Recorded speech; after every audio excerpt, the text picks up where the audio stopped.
នេះគឺមិនអាចធ្វើទៅបានទេបើមិនអត់មានបុគ្គលិកគណៈគ្រប់គ្រងលោកគ្រូអ្នកគ្រូទាំងអស់ដែលមានវត្តមានថ្ងៃនេះផងដែរដែលបានខិតខំចូលរួមគ្រប់គ្រងហើយនឹង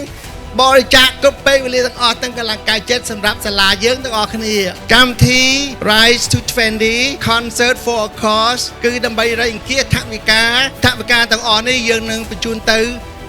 ពេទ្យគុណធបុប្ផានិងមូលនិធិមេងរីជេគួច Foundation ហើយយើងសង្ឃឹមថាអស់លោកអ្នកទាំងអស់គ្នាចូលរួមចំណែកក្នុងការបរិច្ចាគលើកស្ទួយបាទពេទ្យគុណធបុប្ផារបស់យើង